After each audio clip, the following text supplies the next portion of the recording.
Olá, meus amigos e amigas que me acompanham aqui no YouTube para mais um Bom Dia Mercado. Está começando mais um programa diário por aqui para fazer uma análise desse dia 6 de abril, uma terça-feira de Liga dos Campeões, Libertadores da América e Bundesliga 2 são jogos que eu separei para trabalhar, tá bom? Vou recapitular um pouquinho de como é que foi esse dia de hoje, de segunda-feira. Estou gravando ainda na noite, no final da noite dessa segunda. Segunda-feira tem gravação do Betcash, então eu só consigo parar ali por volta das 10 horas. Eu estou gravando esse vídeo aqui 10h15, 10h16. Um pouco mais tarde, daqui a pouco eu já vou para a cama. Amanhã acordo às 5, né?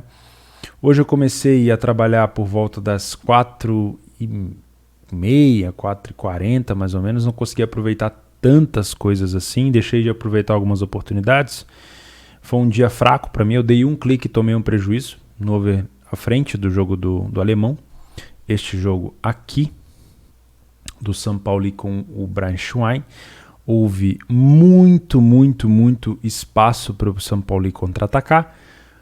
Muito gol perdido, muita oportunidade desperdiçada. O Braunschweig também teve uma ou duas situações isoladas. Na minha opinião, foi uma entrada que eu faria de novo, por conta da facilidade que o São Paulo tinha para chegar no ataque, mas infelizmente não deu nenhum gol, né? Quando sai um e não dá para frebetar e não sai outro, fica uma sensação até mais agradável do que quando você vai para buscar dois, quando já estava 2-0 e não sai nenhum. Mas é o que eu falo, eu tento passar essa mensagem para vocês. Hoje, para mim, é natural. Não é que é natural perder dinheiro, mas é natural entender que era uma situação que no meu método era de valor e não aconteceu. Antigamente, eu não vou mentir para vocês, antigamente não era assim. Eu não vinha pro trade no meu dia, dava um clique, ficava em prejuízo e conseguia ficar com essa tranquilidade que eu tenho hoje. Pelo contrário, né? Fiz muita cagada por conta disso. É aquela coisa da bola de neve, né? De você querer recuperar um prejuízo, daí você acabar se prejudicando ainda mais no dia. Isso aconteceu muito comigo, não vou negar, mas ter superado isso é o que fez e é o que faz com que eu tenha a minha consistência hoje em dia. Então, passei o dia inteiro fora de casa, cheguei tarde, cheguei atrasado, perdi várias oportunidades, provavelmente, né? Poderia ter dado lucro ou prejuízo nessas oportunidades, e dei um clique, e esse clique foi um prejuízo. Foi só 10% da stake? Foi, mas foi um prejuízo. Eu lidava bem com isso emocionalmente no início? Não lidava, mas já são 10 anos aí de caminhada, então hoje em dia é super normal. Tanto é que teve uma situação onde eu queria muito trabalhar no overlimit aqui no Barcelona com o Valladolid e não tinha odd para o meu método, né? Eu não posso mudar o método que eu validei daquele jeito, né? Se pede para mim uma cotação X, eu não posso ficar entrando com uma cotação muito abaixo, porque senão eu vou puxar minha taxa de acerto lá para baixo por conta dessa odd, e a minha odd média também vai cair. Então, não peguei. Achei que o jogo estava fedendo a gol, achei que o jogo tinha muito espaço, principalmente antes dessa expulsão aqui no jogo do time do Valladolid. Mas depois dessa expulsão, o Barcelona foi para cima, o Valladolid até teve uma chance também isolada e o Dembélé marcou praticamente no último lance do jogo, fazendo com que o Barcelona encostasse aqui no Atlético de Madrid. Era uma situação cabível e provável de recuperação de prejuízo, né? Mas eu não fui porque não estava dentro do meu método a questão de cotação. Na leitura ia bater, mas no meu método, que é a coisa que você tem que casar, né? Leitura com a sua taxa de acerto, seus critérios de entrada, não deu e tudo bem.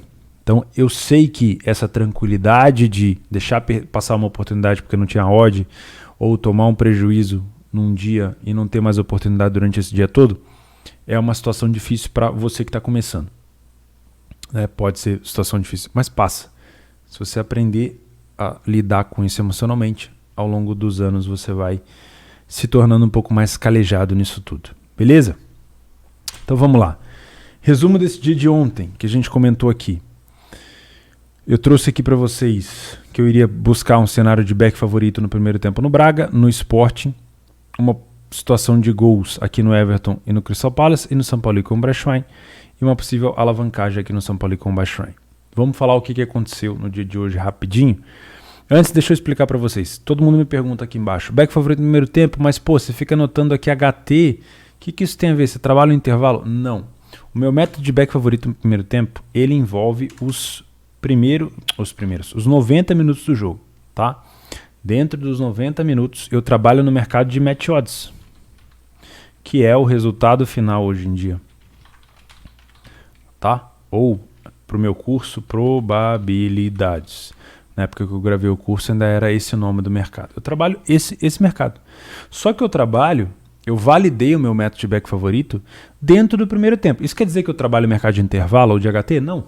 Quer dizer que eu trabalho somente procurando situações de superioridade dentro dos primeiros 45 minutos. Por que você só trabalha os 45 minutos, Theo? Porque em situações de jogos de favorito ou super favorito, que foram onde eu validei o meu método, que existe uma superioridade grande, que existe padrões de superioridade, a cotação ela se movimenta de uma maneira mais estável. Estabilidade e mobilidade é uma aula do meu curso que eu falo muito disso. Se você quer aprender um pouco mais sobre essas terminologias ou sobre o que funciona, sobre como funciona os mercados no trade, tem um curso aqui embaixo completo, gratuito, sem pegadinha, que vai te ensinar isso daí. Então eu busco situações de superioridade de times favoritos e super favoritos no primeiro tempo, em qualquer minuto do primeiro tempo. Se eu achar superioridade nos primeiros 10 minutos, eu vou entrar dos 10 até o momento que eu achar que ele perdeu a superioridade, dentro do primeiro tempo, ok? Porque as cotações se movimentam de maneira mais estável e me permite colocar mais dinheiro no mercado, né? Se eu quiser trabalhar no segundo tempo também, eu vou ter que aceitar uma oscilação, ou seja, uma mobilidade maior das cotações e me colocar, logicamente, em risco de ter mais perda em cima desse capital alto que eu ia colocar no primeiro tempo. Por isso que eu procuro cenários de tempo, intervalos de tempo, janelas de tempo, como eu costumo falar, dentro do primeiro tempo para que eu tenha prejuízos muito menores. Beleza? Então acho que está explicado. Eu anoto aqui HT na frente, eu vou até parar de anotar isso daqui, porque é o resultado no primeiro tempo, mas é besteira anotar isso daqui, vou tirar o resultado também para ficar mais fácil. Nesse jogo do Braga com o Farense, eu não sei se houve leitura para Stabæk Braga. Também não sei se houve leitura para Stabæk Sport, porque ambos jogos eu não consegui fazer por conta dos horários. O Braga porque estava muito cedo e o Sporting porque eu já estava focado em outro jogo. Acabei deixando passar o início do jogo e não consegui pegar. Comenta aqui embaixo se você conseguiu pegar algum desses, se houve padrão, né? Se houve padrão para Stabæk. Por coincidentemente, o Braga marcou primeiro e o Sporting também marcou primeiro. Se houve padrão ou não, não sei. Comentei que o Everton, aquela cotação de 1,80 para o Everton, na minha opinião, era uma cotação errada, mas que eu não ia trabalhar o Everton porque eu não tenho método para isso, que eu não achava interessante essa cotação tão baixa para um time que ia tão mal em casa, e o Everton realmente não conseguiu vencer o Crystal Palace em casa. Um gol no finalzinho do Crystal. São Paulo e Braunschweig. Braunschweig mais uma vez mostrou que é um time horroroso, que não merece estar na Bundesliga 2, que provavelmente vai trocar de lugar ali com o Sandhausen, na minha opinião, se continuar assim. E o São Paulo mostrou que realmente no início do campeonato era só uma fase ruim. E eles voltaram a jogar muito bem, apesar de perder muito gol. Tá? Foi uma perda de gols assim grande do time do São Paulo nesse jogo. Já comentei para vocês, houve muita oportunidade, mas São Paulo só conseguiu marcar os 2 gols. Na alavancagem, dependia exclusivamente do Braunschweig, né? Se o Braunschweig fosse para cima, criasse mais oportunidade, daria um espaço para alavancagem, o que não aconteceu. Então vamos apagar aqui os cenários de ontem e vamos falar um pouquinho do dia de hoje, tá? Nós temos, deixa eu colocar aqui, dia 6, vou voltar aqui para essa visualização que fica mais fácil, e daí vamos falar um pouco de Liga dos Campeões. A primeira coisa que chama bastante atenção aqui é a cotação baixa do City para cima do Dortmund, né?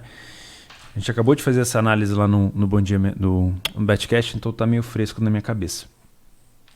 Olhando assim num cenário amplo, obviamente hoje o City juntamente com o Bayern de Munique são os 2 melhores times, na minha opinião, em relação à consistência, né? E também olhando para o lado do Dortmund, o desempenho que o Dortmund vem tendo na Bundesliga faz com que o Dortmund seja considerado, sim, um azarão, uma zebra, né? O time do Dortmund ele está em transição de treinador, o treinador Mark Rose do time do Gladbach vai assumir o Dortmund. O Dortmund também tem alguns problemas de lesão, o Witsel está fora, o Sancho é dúvida e o Dortmund depende muito do Haaland. Isso faz com que essa odd do Dortmund seja entendida, né, compreendida, a odd do City também. Mas, trazendo um cenário de história um pouco recente, o City, nas últimas ligas dos campeões, ele cada vez mais vem sendo tratado como favorito, né? Desde a eliminação para o Mônaco, depois da eliminação para o Tottenham e depois a eliminação para o Lyon, o City vem sendo considerado cada vez mais como favorito, porque uma hora eles vão conseguir acertar e vão conseguir ser campeões. Ainda não são, né? Nunca foram. O problema é esse histórico recente do City ser eliminado por times azarões, né? Caiu para o Mônaco, caiu para o Tottenham, caiu para o Lyon. No mata-mata, o City é um time completamente diferente do que no City num campeonato de pontos corridos. A gente até costuma brincar que em situações de pontos corridos, talvez o City seja o melhor time do mundo, porque a consistência dos caras é muito grande. Mas em mata-mata, muitas vezes, acontece às vezes do Guardiola querer inventar um pouco mais, acontece às vezes do emocional dos jogadores não estar tão preparado assim, né? Porque enquanto eles estiverem saindo na frente, aumentando o placar, aumentando vantagem, tá tudo certo. A partir do momento que o City for colocado em situações à prova, como 2 gols de rajada contra a posição, precisar marcar no final acabar tomando um gol de contra-ataque, perder o primeiro jogo, por exemplo, uma vantagem mais ampla, como que vai se comportar o time do City emocionalmente? É isso que eu quero saber.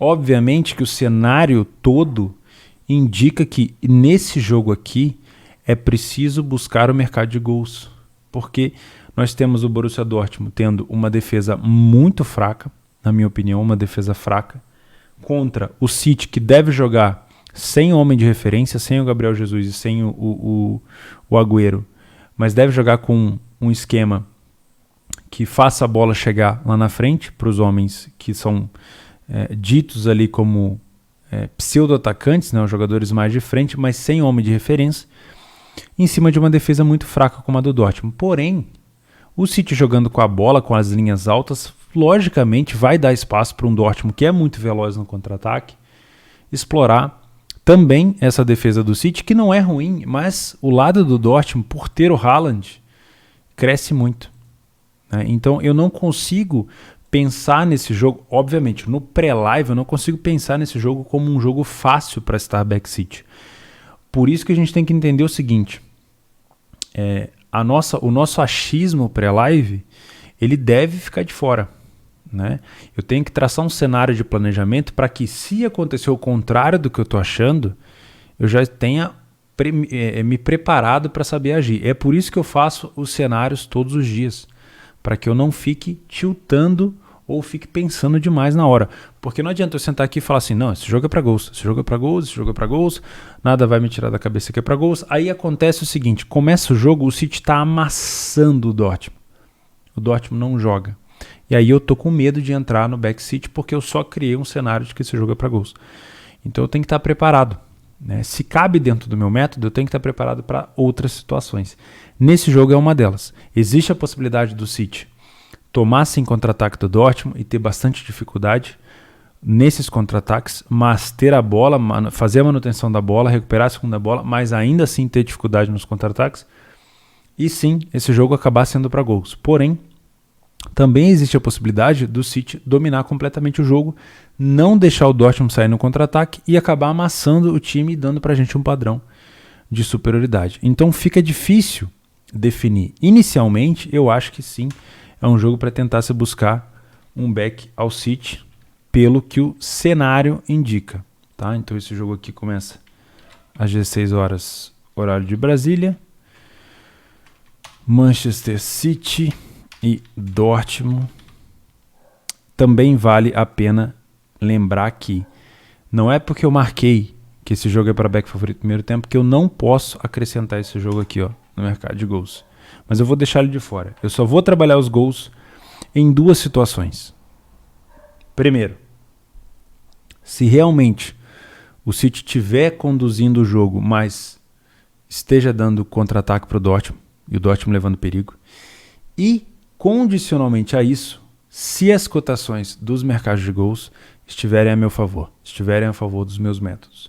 Não adianta o jogo estar para gols, o jogo está muito aberto, mas nos cenários que eu tenho dentro dos meus métodos, onde envolve uma determinada faixa de odd, uma determinada cotação, se eu não tiver essa cotação, se eu não estiver próximo dela, se elas não baterem com o meu método, eu não vou fazer, tá?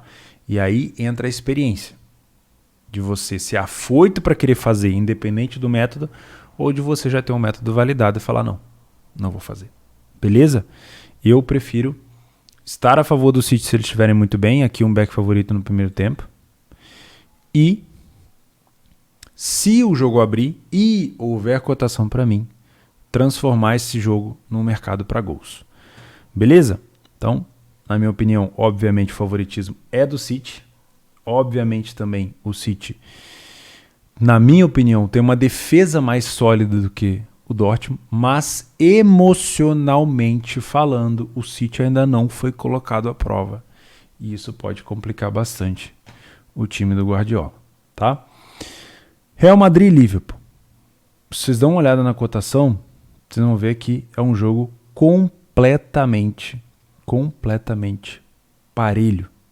O mercado não consegue precificar qual é o time favorito nesse jogo, porque realmente não tem. O Liverpool vem com problemas na zaga, né? O Liverpool vem sem seus principais zagueiros. O Liverpool vem falhando ainda um pouco na questão do Alisson, vem melhorando um pouquinho, mas vem. Houve melhoras na parte ofensiva, o Diogo Jota voltou, isso é uma situação importante. O Diogo Jota na fase de grupos foi talvez um dos melhores jogadores do Liverpool, num grupo que tinha Midtjylland, Ajax e Atalanta, um grupo difícil, né?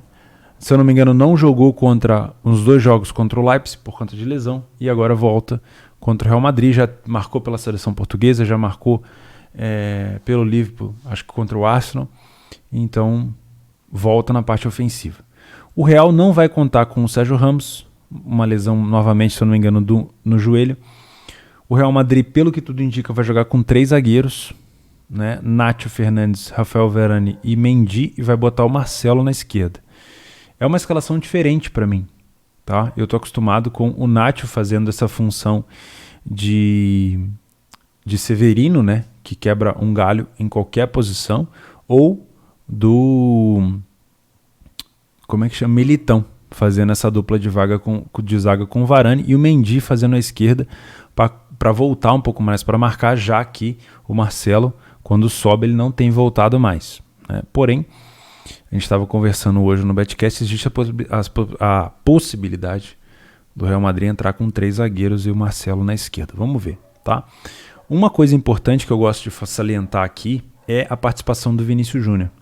O Vinícius Júnior, ele é um jogador muito criticado, principalmente aqui no Brasil, por conta das finalizações. Realmente o fundamento de finalização do Vinícius Júnior é fraco demais.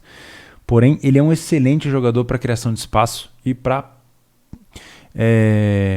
jogos onde o Real Madrid está só se defendendo, está com a vantagem no placar e precisa de um desafogo, de um cara que joga a bola na frente, que sai correndo, que arruma espaço, que arruma uma assistência boa para o Benzema, porque o Benzema precisa de alguém para levar essa bola para ele.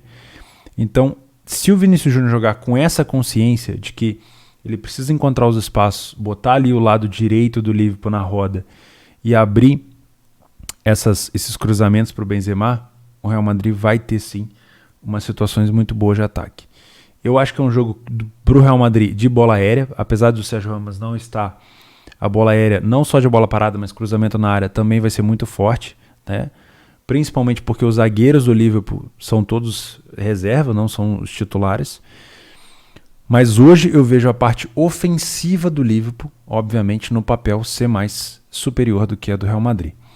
O que eu preciso para trabalhar nesse jogo com cotações tão parelhas, e eu já vou colocar aqui, ó, eu preciso de uma superioridade clara, né, para eu conseguir trabalhar obviamente, lei a pior equipe em campo, Real Madrid e Liverpool. Para quem me pergunta qual é esse programa que eu uso, ele se chama Notion, tá? Chama Notion. É simplesmente um programa de um site para você anotar algumas coisas, tá bom? Tem várias funcionalidades. Então, o que eu quero chamar a atenção para vocês aqui, e isso é uma coisa que eu demorei muito a perceber, porque eu era, sim, um cara muito cabeça dura no início da minha trajetória. Esse jogo aqui do Real Madrid com o Liverpool, geralmente em jogos de Champions é assim, tá? Quando a gente tem confrontos muito parelhos, cotações muito iguais, e a gente encontra um time superior dentro do campo no início do jogo, as cotações elas tendem a se ajustar, né? Vamos supor que o Real Madrid comece pior em jogo. A odd do Liverpool, que está aqui próximo de 2,70, ela vai descer, a odd do Real Madrid vai subir. É uma correção natural. Só que por ser Champions League e por ser geralmente jogos de grandes times, a qualquer momento o Real Madrid pode voltar a jogar bem e o Liverpool voltar a jogar mal e essas cotações se inverterem de novo. É muito rápido. Por quê? Porque tem liquidez, tem fluidez, tem muito dinheiro sendo correspondido no mercado. Então, não adianta você se abraçar numa posição, quando começou o Real Madrid estava pior, eu estava lei real, a odd estava subindo, eu estava vendo um lucro legal, e aí eu fui só pensar no lucro, o lucro começou a baixar, eu já queria aquele lucro que estava ali, daqui a pouco ele abaixou de novo, e aí, de novo, eu me foquei naquele lucro que estava ali, não prestei atenção na leitura, daqui a pouco já estava indo para o 0-0, para o prejuízo, ou seja, isso é uma situação emocional, você se apega a um lucro que você viu, porque a cotação tinha subido, você estipula que aquele lucro é seu, o jogo muda, a cotação desce, o lucro que você tinha naquele momento que você viu, ele vai embora, ele começa a entrar em prejuízo e você desesperadamente não faz nada, porque você está só atento àquele lucro que nem era teu. Entendeu? Então toma muito cuidado em situações de Champions, é muito comum acontecer isso, essas variações bruscas do mercado por conta da liquidez, tá? Então, eu só vou estar a pior equipe em campo nesse jogo se de fato um time tiver melhor do que o outro, tá? Para que eu consiga ter essa correção. E basta que um time esteja de fato melhor do que o outro, que todo mundo esteja vendo isso, para que essa cotação, seja do Real Madrid ou do Liverpool, comece a disparar. E eu gosto muito de trabalhar esses cenários, tá bom? Outro jogo que nós temos aqui é o Heidenheim contra o Kiel, um jogo de Bundesliga 2 perdido num dia de Liga dos Campeões. Nós vamos ver isso com mais frequência porque o calendário está muito apertado, então não dá para ficar segurando tanto tempo assim. Quer ver? No dia de amanhã, quarta-feira, nós vamos ter jogos da Itália, da La Liga. Por quê? Da Pokal, no meio de uma Champions League. Por quê? Porque o calendário está muito apertado, não dá para ficar segurando muito, tá bom? Então, esse jogo do Heidenheim, eu vou analisar muito mais a equipe do Kiel, tá? Que foi uma equipe que liderou o campeonato em algumas rodadas, que deu uma caída, né? Uma caída não significativa, mas deu uma caída. Vai jogar contra o Heidenheim, que vem melhorando bastante na competição, vem de 2 derrotas, sim, mas para quem pegou a competição lá no início sabe que o Heidenheim não foi nem de longe aquele time que chegou a disputar a promoção contra o Bremen, e acabou perdendo no finalzinho. O Bremen naquela ocasião disputava a relegation e demorou para assimilar que não consegui subir e tenho que jogar de novo a Bundes 2 e aí vamos lá, e agora sim o Heidenheim deu uma melhorada, mas o Kiel continua sendo, na minha opinião, um time mais certo, mais bem montado do que o Heidenheim, né? Porque o Kiel não tem, eu vivo falando aqui, o Kiel não tem grandes fundamentos, não é o melhor isso, o melhor aquilo, mas tem um time muito correto, muito bem aplicado na parte tática e não costuma fazer jogos onde tome goleada, que tome muitos gols. É um time muito bem aplicado na parte tática mesmo. Já me deu muitos jackpots esse time, tenho um carinho imenso por eles, principalmente na temporada passada, mas tem se tornado cada vez mais um time coerente. É aquele time que vai se acertando e vai ficando cada vez mais preparado para subir, Se lá em cima vai fazer algum bom trabalho ou não, a gente não sabe. O Arminia, por exemplo, que foi um dos times que subiu, o Bielefeld, ele não vem desempenhando um bom papel na Bundes 1 e ele era um time que voava na 2, né? Paciência. Então, na minha opinião, obviamente, se eu tivesse que apontar um favoritismo aqui, era o Kiel, mas, de novo, assim como no jogo dadas as devidas proporções, Real Madrid e Liverpool, a gente tem uma cotação muito parelha. Porém, eu não trabalho a Bundesliga de maneira convencional, a Bundesliga 2. Eu não poderia colocar esse jogo aqui, ó, às 13h30, um jogo do Heidenheim contra o Kiel, estando Leia equipe em campo, porque eu não costumo trabalhar essas cotações, essas coisas de correção de odd na Bundes 2, porque por situações que eu sempre falo para vocês. Defesa geralmente se posiciona muito mal. Quando toma um gol, geralmente os jogadores não se prendem tanto à parte tática, à ordem tática que veio do treinador. A defesa começa a se posicionar completamente diferente. O time reage muito mais no emocional do que propriamente na tática. E tem uma coisa que é excepcional da Bundesliga 2, que é o sistema de desempate. O primeiro critério de desempate é a diferença de gols. Então você fazer gols é importante. E o segundo critério de desempate é gols marcados. Então você fazer gol é mais importante ainda. Às vezes você fala assim, pô, meu saldo de gols está muito ruim. Mas às vezes o saldo de gols do seu adversário que você está disputando contra ali na tabela também ele é ruim. Só que ele marcou mais gols que você, então você precisa marcar mais gols que eles. É por isso que em situações de 3-0, 4-0, 5-0, o time que está perdendo ele não para de atacar. Porque ele sabe que essa diferença de gols feitos pode salvar ele de um rebaixamento. Ou pode classificar ele para uma promoção. Né? Então isso é um dos regulamentos que fazem a Bundes 2 ser tão interessante assim. Tá? Por isso eu sempre trabalho ou o mercado de gols na Bundesliga 2, eu já vou trazer ele para cá, que é o primeiro cenário que eu costumo buscar, seja um over de longa exposição, se o jogo está aberto desde o primeiro tempo, seja um over à frente no segundo tempo, seja um over limite, ou situações de alavancagem, que é um time estar com uma vantagem no placar e perder essa vantagem, um time está perdendo e às vezes buscar uma virada, tudo isso em cima de leitura e de cotação. Tá? Então, não vou deixar de colocar aqui também uma possibilidade de colocar Heidenheim e Kiel como uma alavancagem, mas isso aqui é uma possibilidade, tá bom?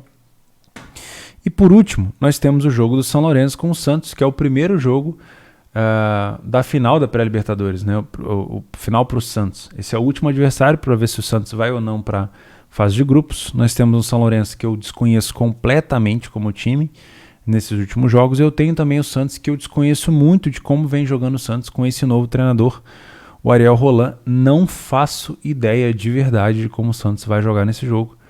O Santos que colocou muitos meninos no jogo passado.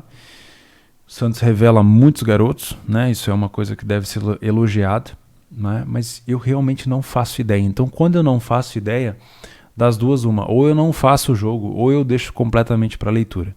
Se tratando de um jogo às 21h30, é bem provável que eu não vá fazer esse jogo.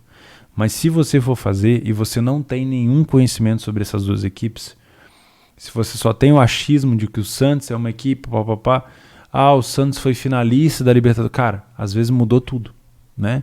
Então eu te convido a, se for fazer esse jogo, foca na leitura. Espera o jogo começar sem muito viés de, eu vou trabalhar Lei São Lourenço, vou trabalhar Beck Santos. Deixa o jogo começar primeiro para te mostrar como deve ser a sua abordagem. Beleza? Então eu fico por aqui, eu vou tentar buscar alguma coisa a favor do City no primeiro tempo. Se eu não conseguir encontrar, se eu achar que o Dortmund está levando muito perigo, eu vou buscar alguma coisa a favor de gols, se as cotações estiverem dentro do meu método. Acho que é um jogo para ler pela equipe em campo no Real Madrid com o Liverpool. Dificilmente vai ser um jogo laical o tempo todo. Eu acho que vai ter momentos de superioridade, então eu posso tentar buscar estar contra a equipe que estiver mal naquele momento. Heidenheim e Kiel, Bundesliga 2, geralmente eu tenho tendência a trabalhar o mercado de gols e dando, logicamente, oportunidade para uma possível alavancagem se houver leitura para isso. Pessoal, eu fico por aqui, eu espero que amanhã seja um bom dia de trabalho para vocês. Liga dos Campeões e Bundesliga 2 são competições iguais para mim, eu trabalho do mesmo jeito em relação a emocional, não fico aumentando stake na Champions, não fico me emocionando em jogo de Champions. Cara, o mesmo dinheiro que você perde na Champions é o mesmo dinheiro que você perde no Campeonato Carioca, na Bundesliga 2, na Pokal, na Libertadores. Então, sempre gosto de avisar isso aqui para vocês, tá bom? A gente se vê no Telegram. Vou chegar para fazer a Champions. Dificilmente eu vou conseguir chegar para fazer esse jogo do Heidenheim com o Kiel, por conta dos horários de trabalho. Mas é isso. Espero que seja um jogo bom para gols para vocês que forem conseguir fazer, tá? O link da promoção de ambas marcam com odd 20 do PSG com Bayern que acontece na quarta-feira tá aqui embaixo. O link do meu Telegram para você me acompanhar tá aqui embaixo. Não esquece de se inscrever no canal, deixar o like no vídeo, ativar as notificações e a gente se vê. Um abraço. Bom descanso.